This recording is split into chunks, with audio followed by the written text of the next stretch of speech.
Chapter 3 श्लोक 40 श्रीमद् भागवत गीता।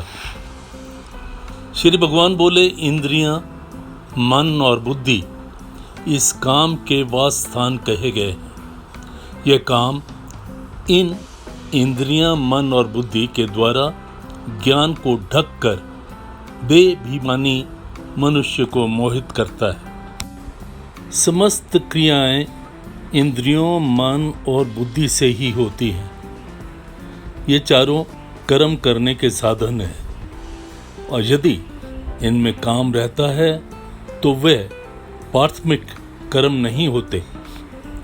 इसलिए कर्म योगी निष्काम, निर्मम और अनासक्त होकर शरीर, इंद्रियों, मन और बुद्धि द्वारा अंतःकरण की शुद्धि के लिए कर्म करता है। वास्तव में काम अहम में ही रहता है। अहम अर्थात मैंपन केवल माना हुआ है। मैं अमुक वर्ण, आश्रम, संप्रदाय वाला हूँ, यह केवल मान्यता है।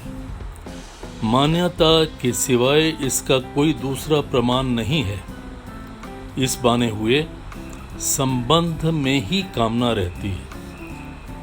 कामना से ही सब पाप होते हैं। पाप तो फल भुगता कर नष्ट हो जाते हैं, पर अहम से कामना दूर हुए बिना नए नए पाप होते रहते हैं।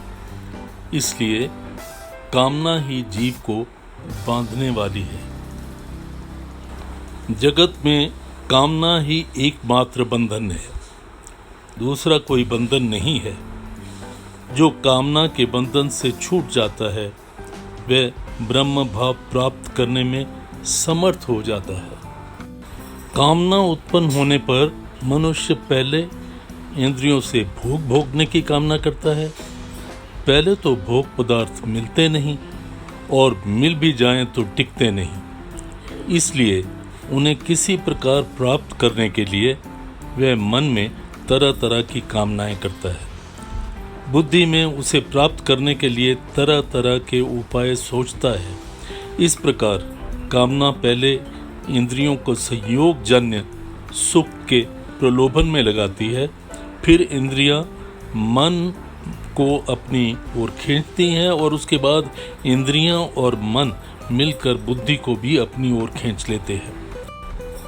इस तरह काम देहाभिमानी के ज्ञान को ढककर इंद्रियों, मन और बुद्धि के द्वारा उसे मोहित कर देता है तथा उसे पतन के गड्ढे में डाल देता है। यह सिद्धांत है कि नौकर अच्छा हो पर मालिक उसे तिरस्कार पूर्वक उसे निकाल दे तो फिर उसे अच्छा नौकर नहीं मिलेगा। ऐसे ही मालिक अच्छा हो पर नौकर उसका तिरस्कार कर दे तो फिर उसे अच्छा मालिक नहीं मिलेगा। इसी प्रकार मनुष्य परमात्मा प्राप्ति किए बिना शरीर को सांसारिक भोग और संग्रह में ही खो देता है तो फिर उसे मनुष्य शरीर नहीं मिलेगा।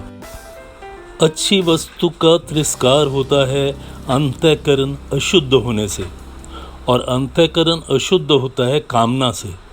इसलिए सबसे पहले कामना का नाश करना जरूरी है। यह काम देहाभिमानियों के पुरुषों को ही मोहित करता है। मैं और मेरापन त्यागना जरूरी है।